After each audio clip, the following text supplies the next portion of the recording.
Que s'est-il passé sur le marché du NFT le mardi 9 novembre 2021? Qu'est-ce qu'il ne fallait surtout pas rater? Fabien, c'est parti, on t'écoute. Mais Alors, avant ça, n'hésitez pas, le petit pouce bleu en bas à gauche, abonnez-vous à la chaîne, ça nous aide beaucoup. et cliquez sur le petit lien dans la description pour apprendre à gagner de l'argent avec les NFT. Bien, on commence avec Steve Aoki et Todd McFarlane. Bon, Todd McFarlane, j'avoue que je ne connais pas trop. Steve Aoki, pour ceux qui ne connaissent pas, c'est un DJ. Un DJ plutôt fort Ah, connu. Steve Aoki. Non, je ne connais pas. Si, il a fait beaucoup de chansons connues. C'est un mec, un Asiate avec des cheveux longs. Steve Ça fait Aoki. beaucoup de, ça fait beaucoup de personnes potentielles, un asiatique avec des cheveux longs. Bah, en vrai, pas tant que ça. Non, Ok, franchement, il est connu, il a fait plein de chansons connues et tout. C'est pas n'importe qui.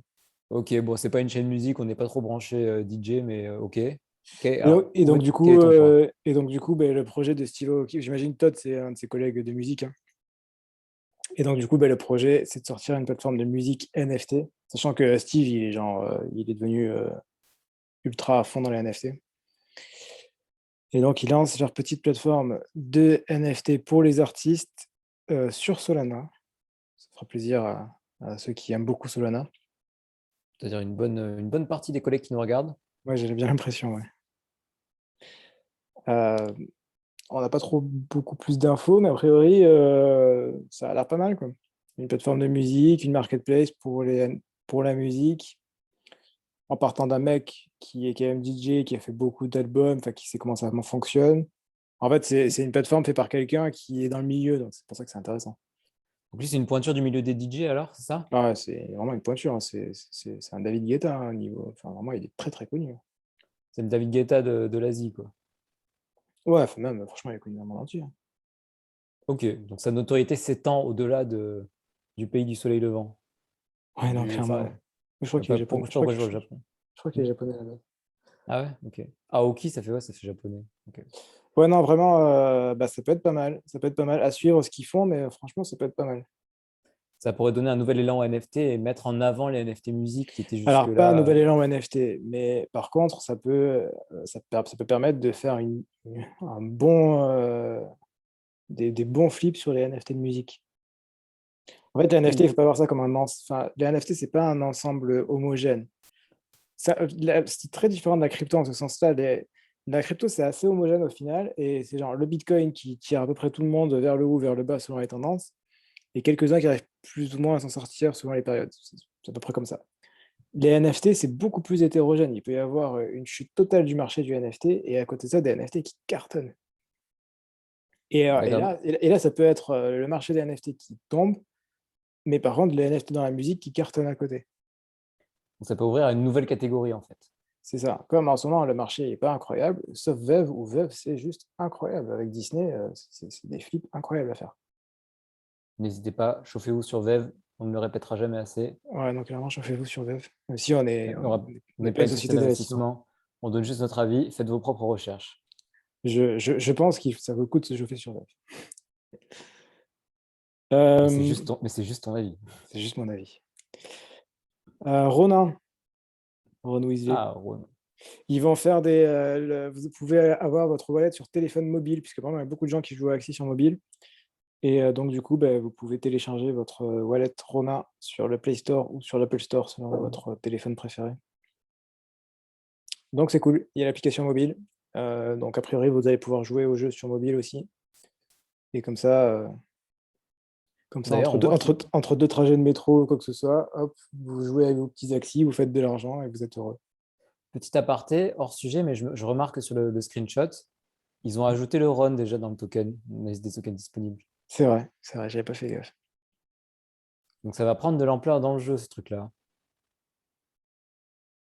On remarquera aussi que 0,8 Wrapether à l'époque faisait 1300 $. C'est pas du Ah, tout le c'était cas une belle aujourd'hui. époque, ça. C'est bizarre Ouais. parce que le run, ça a été intégré récemment, mais par contre, le cours de l'Ether, il est vachement vieux. Je sais pas comment ils ont fait leur truc. Ouais, ça, c'était il y a plusieurs mois, hein, parce que 0,8 Wrapether à 1300, c'était rien il y a plusieurs mois. Si on pouvait Ouais, faire retour dans le futur, on achèterait, on mettrait on hypothéquerait notre maison pour acheter des vrais pétards à ce prix-là, quoi. ouais, carrément. Voilà, donc du coup, mobile. Donc, ça veut dire le jeu mobile. Donc, bah, sûrement beaucoup plus d'utilisateurs, parce qu'on sait bien qu'aujourd'hui, l'industrie du jeu vidéo mobile est monstrueuse. Donc, l'industrie du blockchain gaming sera... Il y a juste à regarder votre mère, hein. Elle joue sûrement à Candy Crush, c'est vous dire. C'est vrai. Même moi, j'y joue encore. Hmm. Moi, j'ai arrêté. Ensuite, Mechaverse, le projet oublié, qui était la plus grosse hype de l'époque, qui est monté à, pour le rappel, c'est monté à 4 Ethers, 6 Ethers, 8 Ethers, puis le reveal. Ah oui, d'ailleurs, on salue notre collègue qui nous avait commenté là-dessus. On ne peut pas dire son nom parce que c'est un mot qui ne passera pas sur YouTube, mais il se reconnaîtra. On espère que tu as fait de l'argent malgré cette petite chute. Mais voilà, bah, Donc voilà. si tu veux garder ton Mechaverse, eh bien, il y a un airdrop de Mechabot. Bon, c'est toujours très joli, hein, Mechaverse, ça reste très joli. Bon, on espère que ce ne sera pas très extrêmement identique entre eux. Est-ce que ça va sauver le projet? Est-ce que ça va relever le projet? Je ne sais pas. J'ai du mal à y croire. Je ne suis Il y pas a sûr. combien de fleurs là en ce moment? 0,8 ou 0,9. Peut-être c'est peut-être un peu monté. Peut-être que ça monté au-dessus des 1. Enfin, je le vois mal. Tu as trop au-dessus des 1, mais je pense pas que ce soit beaucoup plus haut que ça, hein. Je vais regarder. Mechaverse. Alors oui, pour ceux qui nous disent qu'on a un ordi qui rame, c'est vrai, mais le nouveau sera livré d'ici 3 semaines. Donc d'ici 3 semaines, vous aurez des vidéos avec un ordinateur incroyable. Et on Et, achète aussi des nouveaux micros. Dès demain, ils arrivent. Donc là, demain, on a des nouveaux micros. La chaîne monte en gamme. Donc la qualité explose. par contre, l'éclairage et le micro Ouais. et la caméra, c'est pas prévu puisque on partage beaucoup trop souvent l'écran. Vous voyez notre tête à peu près 30 secondes au démarrage. Bon. Ouais, honnêtement, pour les 5 secondes où je dis que voilà, que s'est-il passé sur le marché du NFT, Fabien, c'est parti, on t'écoute. Je doute que ce soit un investissement très intéressant pour le moment. Mais l'avenir nous le dira. Ouais, un Ether. Bon, c'est toujours pas ouf, hein. Un tout pile. Et ça en était où les soupçons de fraude et de scam Bon, c'est plus ou moins vrai, hein. Enfin, c'est même plus des soupçons, hein, c'est une réalité. Ok, mais le projet c'est quand même pas effondré en dessous d'un Ether au final. Ça a quand même tenu un minimum. Ouais, ça a tenu, ce qui est plutôt étonnant, mais bon. Mais C'est quand bon. même très beau, hein. Ouais, c'est beau, mais voilà. Pour les domaines ENS, les domaines en .eth, vous pouvez maintenant associer une petite image au .eth. En l'occurrence, si vous avez votre petit CryptoPunks, vous pouvez flex et ajouter votre .eth et l'image associée au .eth. C'est une sorte de photo de profil en fait. Voilà, vous avez votre .eth et votre petit singe. Voilà, ça ne sert à rien, mais ça permet de flex. Flex, on le rappelle, c'est globalement l'expression se la péter dans l'univers digital. Et flex, en plus, ça permet de faire beaucoup d'argent parce qu'il y en a beaucoup qui ont envie de flex et ils sont prêts à payer des fortunes pour flex. Donc, c'est important. C'est un peu le même principe qu'acheter des bouteilles de champagne en boîte, ça finit toujours au concours de celui qui est la plus grosse, quoi. C'est pareil avec les NFT. Exactement. Alors, là, on a eu encore une vente massive. Mais massive de qui? Eh bien, encore une fois, de Beeple qui a pris la place de numéro 2 dans le montant de la vente. Tu veux Numéro dire 1, pour la... numéro 1 Beeple, 69 millions de dollars. Numéro 2, Beeple, pour la 29 vente d'une seule œuvre, c'est ça? pour la vente du scénario. Donc, numéro 2, Beeple, 29,8 millions de dollars. C'est correct. Il y a beaucoup de gens qui critiquent Beeple, mais bon, il a la place de numéro 1 et numéro 2 dans les montants les plus chers, hein. Donc tu veux dire que Beeple a fait 100 millions de dollars en vendant 2 JPEG? Ouais, alors c'est pas un JPEG cette fois-ci. Celui-là, c'était un JPEG, celui-là, non. Voilà, Ah, 28,98, donc c'est quasiment 20. C'était pas 29,8, mais 28,9, autant pour moi. 28,9 sur un Beeple, donc enfin, c'est assez incroyable, hein. Numéro 1, c'est lui, numéro 2, c'est lui, hein. Numéro 3, c'est Edward Snowden. Pourquoi pas? Edward Snowden, le mec, le Ouais, ouais, politique, là, celui qui est ouais, dans ouais, les. celui-là même, ouais. Ah, il bouffe à tout leur atelier, Edouard. Ah, écoute, il s'est fait 10 millions sur son petit NFT. Voilà. Bon, c'est vrai que c'est magnifique ce qu'il a fait, c'est assez incroyable. En fait, il a fait, c'est l'image d'un humain. Moi, ça me fait penser pour ceux qui ont joué à Death Stranding, ça me fait beaucoup penser à Death Stranding, pour ceux qui ont joué. C'est un humain qui se balade dans un univers un peu virtuel, parallèle, avec une sculpture en 3D à taille humaine qui est associée au NFT. Franchement, c'est magnifique, c'est incroyable.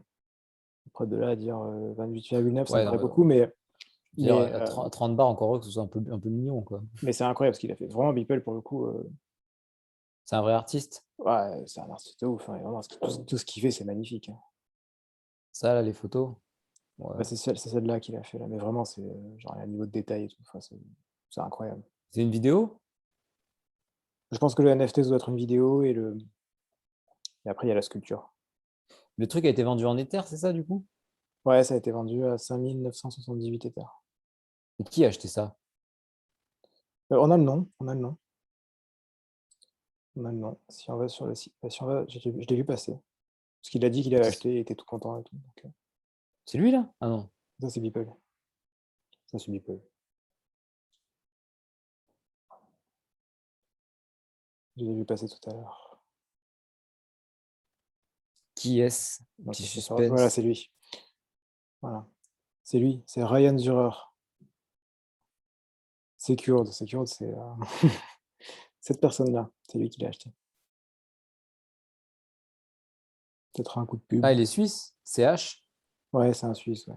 Vine Venture, Exploring Emerging Industry, Geography Intent. Voilà, il a dit, je l'ai acheté, merci Beeple pour ce côté visionnaire, incroyable énergie et incroyablement positif. Bon, bah, s'il est heureux, c'est bien l'essentiel. Alors en vrai, il y a marqué qu'il a payé que 25 millions. Ça doit être les Pour... frais de change de. Enfin, les frais de Sotheby's. Ouais, c'est les frais de Christie's. Christie's, ce gars, hein. Ils s'ont pris quand même 4 millions juste pour faire l'intermédiaire. En vrai, c'est en fait, c'est le meilleur business dans les NFT, c'est l'intermédiation entre OpenSea, Sotheby's. Ouais, Sotheby's, Sotheby's, Christie's, ils prennent une tonne d'argent, hein. Mais d'ailleurs, ils sont en train de s'inquiéter un peu, Sotheby's et Christie's, de cette position-là, parce que pour l'instant, ils y arrivent. Le but, c'est d'aller au concept de NFT. À la base, c'est la décentralisation. Passer par un intermédiaire, c'est pas trop la décentralisation. Donc, OpenSea s'inquiète parce qu'il y a la concurrence qui arrive. Il y a Shoyu, il y a Coinbase, il y a pas mal de plateformes qui s'y mettent et qui risquent de décentraliser. Il y a Zora, j'ai vu aussi. Enfin, il y en a beaucoup, Les cookies aussi, non? Dans les sushis, il y a avec plein beaucoup de moins de trucs. frais ou beaucoup plus décentralisés. Oui, les sushis, c'est Shoyu. Ah oui. Et, euh, et pareil pour Christie's et Sotheby's, hein, c'est des intermédiaires, c'est centralisé. Ça ne correspond pas du tout à ce qu'on pense des NFT. Donc, ils s'inquiètent, hein. Pour le coup, Sotheby's s'inquiète beaucoup. C'est d'ailleurs pour ça qu'ils ont construit Sotheby's Metaverse et ce genre de choses. Pour l'instant, ça tient, mais ça risque pas de tenir très très longtemps. J'aurais te dire, ce serait quand même très logique au final. Ils veulent se gaver sur un truc. C'est une bonne En fait, chose, hein. C'est vraiment une bonne chose. c'est l'incarnation du système. Les petits salons feutrés. Bon, après, là, c'est une avis personnel, mais c'est les petits salons feutrés, les costards, les smokings et tout ça. Et c'est typiquement le genre de personnes qui pourraient critiquer cet univers un peu alternatif et qui, au final, vont se gaver dessus parce que bon, il y a quand même de la thune, donc on va pas cracher dessus non plus, quoi. Donc bon, l'un Exactement, dans ouais. l'autre, il y a une justice quand même. Ouais, non, clairement. Vas-y, montre. Le mec, il marche, c'est ça? Ouais, c'est ça. Ok. Donc c'est un homme, un cosmonaute qui marche dans l'herbe. Ouais, c'est ça. Pas si incroyable que ça, non, c'est joli, ok, mais c'est Non, mais c'est très pas. joli, si tu veux vraiment l'œuvre en grand et tout. J'ai vu les photos et tout, c'était très joli. C'était exposé Ok. à NFT New York City et tout ça. Ah, on a pas... Si vous étiez Parle à pas de NFT ça, New ça. York City, vous auriez pu faire une petite photo avec Beeple et Gary Vee. Peut-être même les deux Et en tous les même temps. collègues. Il y a tous les Côte à copains côte. là-bas. Il y avait tout le monde, ouais. Ah, voilà. Et dernière petite chose, alors c'est un nouveau projet. Bon, c'est très. J'hésite à le rajouter. Moi, je dis, bon, pour la culture, c'est intéressant. Il y a des outils qui se rajoutent un peu en plus d'OpenSea, et notamment Genie, comme un génie, comme dans Aladdin, qui permet de faire des actions en bulk, en groupe, à plusieurs. Donc, par exemple, vous achetez plusieurs NFT, vous voulez les lister. Ben, si vous êtes sur OpenSea, vous devez les prendre un par un et les lister un par un. Avec Genie, vous pouvez les lister en un coup. C'est du batch listing. Ah, ça répond à un vrai problème, ça. Vous voulez en acheter plusieurs d'un coup, vous voulez sweeper le floor et en acheter, vous dire, ah ben il y en a 10 au floor, ça a l'air pas mal, j'ai envie de les acheter. Ben, vous passez par Genie et ça vous achète les 10 d'un coup, C'est la grosse cam, ça, non? et ainsi de suite. Donc ça permet d'aller, pour ceux qui achètent et qui vendent beaucoup, voilà, par exemple 888, ben, du coup 888, il s'est dit, ah ben j'ai envie d'en acheter plein d'un coup, et ben il passe par Genie et les achète tous d'un coup. Comme ça, il n'a pas eu d'acheter un par un. Parce qu'aujourd'hui, OpenSea, c'est très manuel en fait, hein. J'achète un par un, je mets en vente, je revends et ainsi de suite. C'est quoi ce truc-là? C'est un logiciel du coup, c'est ça? Ouais, pour l'instant, c'est en bêta et oui, enfin, c'est pas vraiment un logiciel, c'est plus c'est sur navigateur. Mais même C'est un SaaS? pour y accéder, il y a même pas c'est dans la description, il y a pas de site internet, il y a un Discord. Bon, c'est ça, 3.0, c'est Discord, mais bon. Mais voilà, bah, a priori, pour l'instant, c'est réservé à certains collectionneurs et tout ça. Mais bon, voilà, ça permet de voir qu'il y a quand même des choses qui se rajoutent en plus de OpenSea et qui peuvent être sympas. Ok, intéressant. À voir ce que ça peut donner. Ça peut être utile, même pour les collègues qui nous regardent à terme. Voilà, bah, c'est tout pour aujourd'hui. Ok, merci beaucoup Fabien, ce petit résumé. Je retiendrai cette œuvre à 30 bars. Ça m'a fait un peu rêver. Mais voilà, on va continuer à tryhard comme disent les jeunes. Et peut-être qu'aussi nous aussi, un jour, on y arrivera. Donc voilà. Merci beaucoup Fabien pour ce petit point quotidien. On se retrouve dès demain pour un nouveau point quotidien. D'ici là, portez-vous bien, faites de l'argent. À la prochaine. Ciao, ciao. Et le petit À pouce bleu en bas à gauche, le petit pouce bleu. à la prochaine, Ciao, ciao. ciao.